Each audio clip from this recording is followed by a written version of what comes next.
তো হ্যালো বন্ধুরা, সবাইকে আবার একবার স্বাগতম জানাই আমাদের সহজ গুরু ইউটিউব চ্যানেলে। তো আজকে আবারও একবার আমরা একটা প্রিভিয়াস ইয়ার কোয়েশ্চন নিয়ে এসেছি। তো দেখতে পাচ্ছেন প্রিভিয়াস ইয়ার কোয়েশ্চন সম্মুখে আছে। তো আজকে আমরা প্যাসেজ নিয়ে আলোচনা করব, প্যাসেজ এবং কবিতা। তো প্যাসেজ এবং কবিতা থেকে কী করে আনসার করতে হয় সবগুলি আপনারা অনেক কমেন্ট করেছিলেন যে স্যার প্যাসেজের ক্লাস চাই।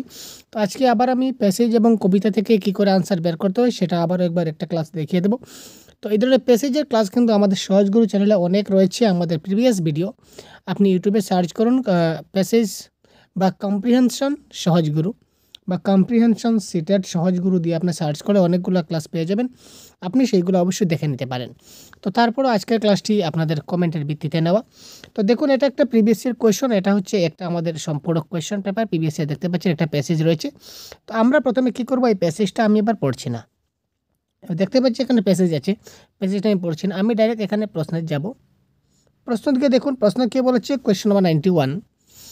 কোয়েশ্চন নাম্বার 91 আমাকে বলেছে নেওড়াবেলির জঙ্গলে কয়টি প্রজাতির বিড়াল গোত্রের বাস করে? 4, 5, 6, 7। অর্থাৎ নেওড়াবেলির জঙ্গলে কয় প্রজাতির বিড়াল আছে এই কথাটা আমাকে ইন্ডিকেট করছে, তাই না? তো এবার আমি যাব প্যাসেজে। এবার এই প্যাসেজে গিয়ে নেওড়াবেলির প্রজাতিটা কোথায় রয়েছে একবার এক ঝলক আপনি এখানে একটু খোঁজার চেষ্টা করুন। তো কোথায় রয়েছে আপনি একবার খুব ভালো করে দেখুন। নেওড়া বিড়াল, বিড়াল তো আমি দেখতেই পাচ্ছি না এখানে,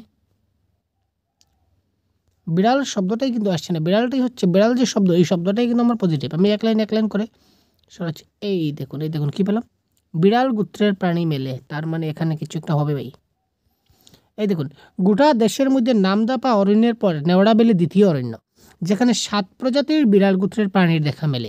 অর্থাৎ সেই নেওড়াবেলির জঙ্গলে বা অরণ্যে কয় প্রজাতির আমরা বিড়াল দেখতে পাই? 7 প্রজাতির। সুতরাং এখানে কারেক্ট আনসার কী হবে? দেখুন কারেক্ট আনসার হবে এখানে 7, অপশন নাম্বার 4। দেখলেন খুব তাড়াতাড়ি আমরা কি করে এই প্যাসেজের মাধ্যমে কারেক্ট আনসার করে নিলাম। তারপর দেখুন এইভাবে আপনারা করবেন। আমি একটু আস্তে আস্তে করছি কারণ আপনাদেরকে বুঝিয়ে দেওয়ার চেষ্টা করব। তারপর দেখুন, মালিঙ্গা বন বাঘের পক্ষে শিকারের জন্য সুবিধাজনক নয় কেন? মালিঙ্গা বনটা বাঘের পক্ষে শিকারের জন্য সুবিধাজনক নয় কেন? কারণ অপশনে কী দিয়েছে দেখুন, গভীর বাসবনটি বাঘের অবাধ বিচরণের জন্য সুবিধাজনক নয়। এই বনটিতে শিকার পাওয়া যায় না। জঙ্গল গভীর হওয়ার অন্ধকারে বাঘ ভালো দেখতে পায় না। জঙ্গলটি জলে ডুবা, তাই শিকার থাকলেও বাঘ ধরতে পারে না। তো এই ক্ষেত্রে এই 4টা অপশন আমরা পড়লাম। এবার আমরা প্যাসেজে গিয়ে আমরা দেখব এই 4টা অপশনের মধ্যে কোন অপশনটা আমাদের এখানে মিলে। আমরা আগে এখানে ছিলাম 7 প্রজাতির বিড়াল গোত্র, তো তার পরবর্তীতেই পাওয়ার সবচেয়ে বেশি চান্স থাকে, যদি পাই নাতে পরের যাব। তারপর হচ্ছে ভার্জিন ফরেস্ট, তারপর উজ্জ্বলতম ঘোষ, আমরা ফটো আসবো মালিঙ্গা বাঁশের বন নিয়ে কিছুটা চিন্তিত বিশেষজ্ঞ মহল। হাজার হাজার বছর ধরে গজিয়ে ওঠা গভীর বাসবনের এই বন বাঘের অবাধ বিচরণের সুবিধাজনক নয়। দেখুন, গভীর বাসবনের শিকার লুকিয়ে পড়লে বাঘের কিছু করার থাকে না। দেখুন আমরা অপশনে কিন্তু এখন পেলাম কি পেলাম, যে গভীর বাসবনে, এই বাঁশের এই গভীর জঙ্গলে বন বাঘের অবাধ বিচরণের সুবিধাজনক পায় না। অর্থাৎ বাঘ সেই গভীর জঙ্গলে খুব চাড়াচাড়ি মানে দৌড়াদৌড়ি করতে পারে না গভীর জঙ্গলে। আর এই গভীর বাসবনে যদি শিকার লুকিয়ে পড়ে তখন বাঘের করার কিছু থাকে না।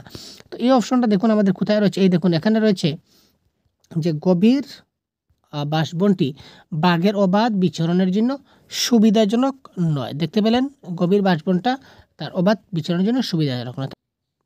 তো দেখুন, চৌদাফেরি এলাকায় বাঘের ছবি কার ক্যামেরায় ধরা পড়েছিল? এই প্রশ্নের কারেক্ট আনসার আমরা কি করে সলভ করতে পারি দেখুন ভাই। রবিকান্ত সিনহা, অনিমেষ বসু, অজিত রায় না উজ্জ্বল ঘোষ? Question number 93। এবার দেখি 93 প্রশ্ন কোথায় গেল। এই দেখুন আমাদের এখানে কিছু কিওয়ার্ড যেগুলো আছে, কিওয়ার্ডগুলো কিন্তু আপনাকে মাথায় রাখতে হবে। আমাদের কিওয়ার্ড ছিল চৌদাফেরি। দেখুন, চৌদাফেরি এলাকায় বাঘের ছবি ধরা পড়ে তার ক্যামেরায়।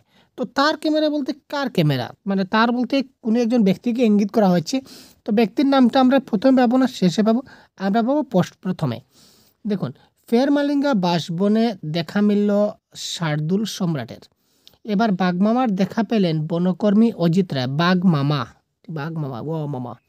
বাঘমামার দেখা পেলেন বনকর্মী অজিত রায়। 3 ফেব্রুয়ারি সন্ধ্যে 6টার পর নেওড়াবেলি জাতীয় উদ্যানের চৌরাফেরি এলাকার বাঘের ছবি ধরা পড়ে তার ক্যামেরায়। তো এখানে তার ক্যামেরায় বলতে আমরা বললাম কার ক্যামেরায়? অজিত রায়ের ক্যামেরায়। কার ক্যামেরায় বলতে আমরা বুঝলাম ভাই? আমরা এখানে বললাম কার ক্যামেরায়? অজিত রায়ের ক্যামেরায়। সুতরাং এখানে দেখুন অজিত রায় কোথায় রয়েছে? এই দেখুন অজিত রায় অপশন নম্বর 3 রয়েছে। Ajit Roy is the right answer. আপনারা দেখতে পেলেন কত সহজে আমরা আনসারগুলো করতে পারছি। তারপর দেখুন 94, এখানে গ্রামার কি এসেছে দেখি। নাদুস-নুদুস শব্দটির বিপরীত অর্থ কী? রোগা পাতলা, মোটাসোটা, ছোটোখাটো না যুবুদ্ভু? তো 94 এর কারেক্ট আনসার কোনটি হবে? দেখুন নাদুস-নুদুস শব্দের বিপরীতার্থক শব্দ হবে কি? রোগা পাতলা। আপনারা বড়িয়া কি হবে ভাই কারেক্ট আনসার? এবার দেখুন কারক বিভক্তির ক্লাস আপনারা আমার সবাই দেখেছেন, কারক বিভক্তির ক্লাস। তো এবার এই প্রশ্নের কারেক্ট আনসার কী হবে বলুন তো? গভীর বাঁশবনে শিকার লুকিয়ে পড়লে বাঘের কিচ্ছু করার থাকে না। বাক্যটিতে গভীর বাঁশবনে কোন কারক? কোয়েশ্চন নম্বর 95। গভীর বাঁশবনে কোন কারক? খুব তাড়াতাড়ি কমেন্ট করুন, গভীর বাঁশবনে কোন কারক?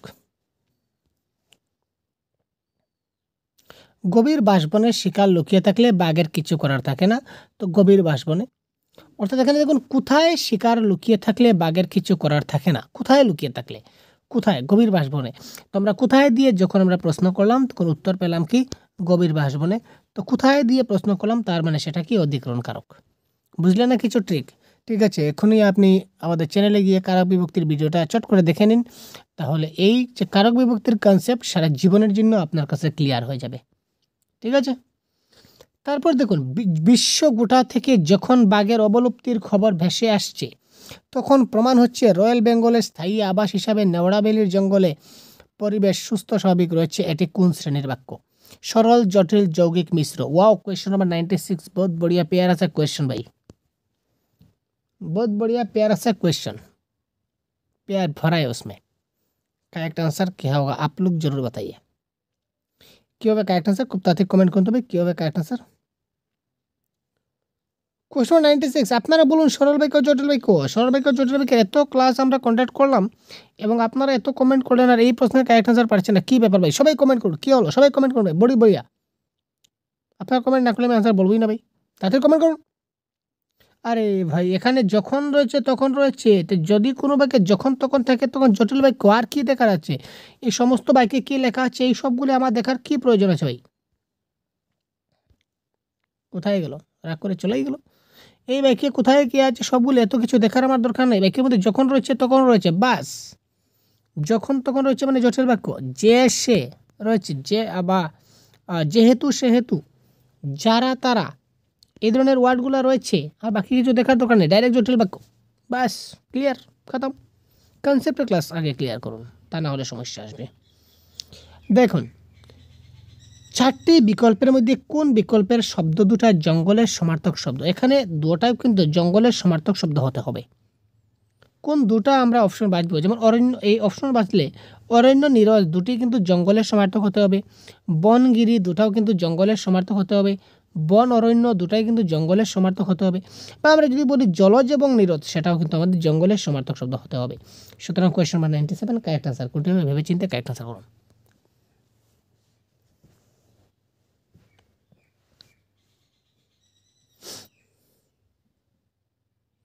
তো এখানে কারেক্ট আনসার হবে অপশন নাম্বার 3, বন এবং অরণ্য। গিরি মানে জঙ্গল হয় না ভাই, আপনারা অনেকে গিরি সম্বন্ধে ওটা গিরি মানে হচ্ছে পর্বত।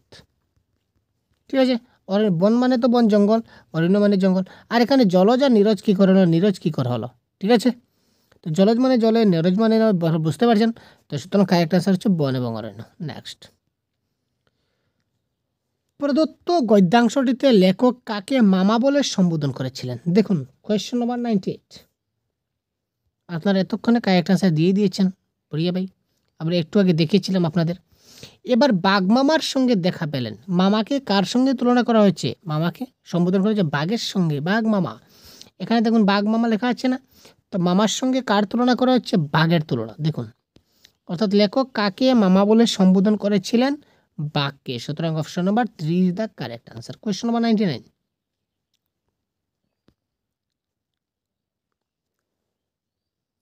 2017 সাল থেকে নেওড়াবেড়ির জঙ্গলে প্রায় ক্যামেরায় বাঘের ছবি ধরা পড়ে, এটি কী প্রমাণ করে? Question number 99। 2017 সাল থেকে নেওড়াবেড়ির জঙ্গলে প্রায় ক্যামেরায় বাঘের ছবি ধরা পড়ে, এটি কী প্রমাণ করে? বাঘগুলি জঙ্গলের ভিতরে থাকতে পারছে না, নেওড়াবেলির পরিবেশ বাঘের জন্য সুস্থ স্বাভাবিক, পর্যটকেরা গভীর জঙ্গলে ক্যামেরা নিয়ে ঘুরে বেড়ায়, বনকর্মীরা একই বাঘের বারবার ছবি তোলে। এখানে কারেক্ট আনসার কোনটি হবে? আমরা একটু অপশনে যাই। অপশন বলছি, প্যাসেজে যাচ্ছি। 2017-এর ঘটনা। তো 2017, এই দেখুন 2017-এর প্রতি বছর নেওড়াতে বাঘের ছবি ধরা পড়ে। এবারে পেলাম না, তার নেক্সট কি রয়েছে দেখি। স্টেট ওয়াইল্ড লাইফ বোর্ডের মেম্বার অনিমেষ বসু বলেন, খুবই তাৎপর্যপূর্ণ ঘটনা। গোটা বিশ্ব থেকে যখন বাঘের অবলুপ্তির খবর পেয়েছি তখন প্রমাণ হয়েছে রয়্যাল বেঙ্গল টাইগারের স্থায়ী আবাস হিসাবে নেওড়া ভ্যালির জঙ্গলে পরিবেশ সুস্থ স্বাভাবিক রয়েছে। দেখুন এই লাইনটা আমরা পেয়েছিলাম প্যাসেজে এবং অপশনেও পেয়েছি, প্যাসেজও পেয়েছি। সুতরাং এইটাই হয়ে যাবে আমাদের এই ক্ষেত্রে কি কারেক্ট আনসার। কোনটা ভাই? অপশন নাম্বার 2, নেওড়া ভ্যালির পরিবেশ বাঘের জন্য সুস্থ স্বাভাবিক। ঠিক আছে, কোয়েশ্চন নাম্বার 99 বহুত বড়িয়া। এরপরে দেখুন কোয়েশ্চন নাম্বার 100। তো কোয়েশ্চন নাম্বার 100 কি বলেছে এখানে দেখুন। কোয়েশ্চন নাম্বার 100 থেকে 105 পর্যন্ত আমরা যে আনসার করব, এটা আমরা আনসার করব একটা কবিতা থেকে। কোয়েশ্চন নাম্বার 100 এবং 105-এর আনসার করব 100 থেকে 105। এই কয়েকটি প্রশ্নের আমরা আনসার করব এই কবিতাটা পড়ে। ঠিক আছে, তো একটা কবিতা রয়েছে, তো এই কবিতা থেকে আমরা কি করব, এই সম্পূর্ণ প্রশ্নগুলোর আনসার আমরা করব। ঠিক আছে, তারপর দেখে নেওয়া যাক। দেখুন, গ্রামে আগে সন্ধ্যাবেলায় কিসের ধ্বনি শোনা যেত? শঙ্খ, কাসর, ঘণ্টা, ঢোলক? গ্রামে আগে কিসের শব্দ শোনা যেত? কবিতায় আমরা দেখি, গ্রাম হয়ে উঠেছে শহরে, শূন্যগড় শূন্যগুলা, ধান বোনা জমিয়াচ্ছে পড়ে শুকনো তুলসীর মঞ্চে, নিষ্প্রদীপ অন্ধকার নামে আগুছায় ভরেছে উঠান, সূর্য পাঠিয়ে বসেছে। আগে সন্ধ্যাবেলায় কি জ্বলতো সেটা খুঁজে পাচ্ছি না, সেটাই আমাদের খুঁজতে হবে। এই দেখুন পেয়েছি, কি পেয়েছি? বুনো শাকে পট ডাকে, বিনা শাকের সন্ধ্যা হয়। এখন কি হয়? বিনা শাকের সন্ধ্যা হয় মানে কি? শাক বলতে এখানে কি বোঝানো হচ্ছে? শঙ্করধ্বনি।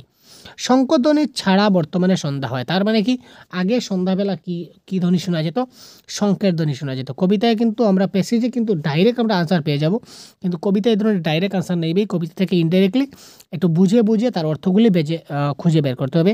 তো বিনা শাকে সন্ধ্যা হয়, তার মানে কি এখন শঙ্খ বাজানো ছাড়াই সন্ধ্যা হয়, কিন্তু আগে সন্ধ্যা হলেই কি বাজত? শঙ্খধ্বনি বাজত। সুতরাং এখানে কারেক্ট আনসার কি হবে? আগে গ্রামের সন্ধ্যাবেলায় কিসের ধ্বনি শোনা যেত? শঙ্খের ধ্বনি। ঠিক আছে, তারপর নেক্সট।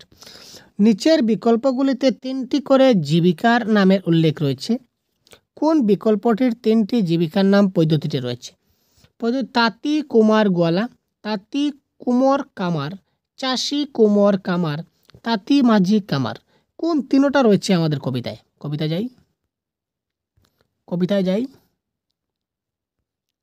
যাই, যেগুলো আমরা পড়েছিলাম এইগুলা কোথায় রয়েছে একবার দেখবো ভাই। ঝলক দেখলা যাবে, আ যাবে।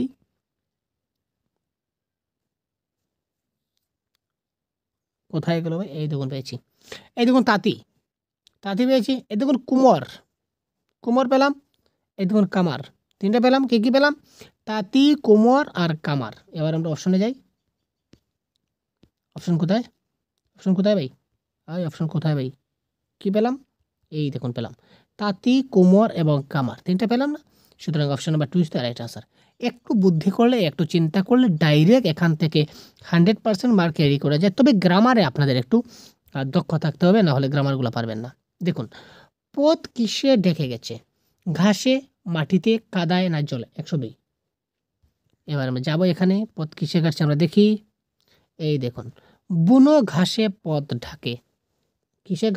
পথ কিসে ঢাকছিল? ঘাসে ঢাকছিল। তো ঘাস। অপশন নম্বর ঘাস কোথায় আছে দেখব। অপশন নাম্বার 1-এ আমাদের ঘাস আছে। Option number 1 is the right answer. তারপর দেখুন, নিষ্প্রদীপ শব্দটির সন্ধি বিচ্ছেদ করলে সঠিক শব্দ কি হবে? নিষ্প্রদীপ 103 নম্বর প্রশ্নের কারেক্ট আনসার কি হবে? আপনারা খুব তাড়াতাড়ি কমেন্ট করুন তো ভাই, 103 কারেক্ট আনসার কি হবে? কেবে কারেক্ট আনসার? আমরা যতগুলো সন্ধি বিচ্ছেদ রয়েছে প্রত্যেকটা প্রিভিয়াস ইয়ার কোয়েশ্চনে সন্ধি বিচ্ছেদ এসেছে এবং এই সবগুলি সন্ধি বিচ্ছেদ আমরা একত্রিত করে একটি ক্লাস আপনার জন্য কন্ডাক্ট করেছি। যদি দেখে না থাকেন অবশ্যই খুব তাড়াতাড়ি দেখে নেবেন। তো দেখুন, নিষ্প্রদীপ বলতে কি হবে? এখানে কারেক্ট আনসার হবে অপশন নাম্বার 4, নিযুগ প্রদীপ। আপনারা যারা কারেক্ট আনসার করেছেন বহুত বড়িয়া ভাই। এখানে দেখুন আবার দেখুন কারক থেকে আরেকটা প্রশ্ন চলে আসলাম। বারবার বলছি কারকের ভিডিও, সন্ধির ভিডিও, সমাসের ভিডিও আপনারা মিস করবেন না, সরল বাক্য জটিল বাক্য মিস করবেন না। এই সবগুলি ক্লাস আপনারা এক্ষুনি খুব তাড়াতাড়ি দেখে নিন যদি কনসেপ্ট ক্লিয়ার না থাকে, কারণ এখান থেকে প্রশ্ন আপনার 100% আসতে বাধ্য। আর ভিডিও দেখার পরও যদি আপনার কনসেপ্ট ক্লিয়ার না হয় তাড়াতাড়ি কমেন্ট করুন, আপনি আপনার পার্সোনালি বুঝিয়ে দেওয়ার চেষ্টা করব। বুনো ঘাসে পথ ঢাকে বিনার শাকে সন্ধ্যা হয় সূর্য বসে পাটে। এখানে করণ কারক কোনটি?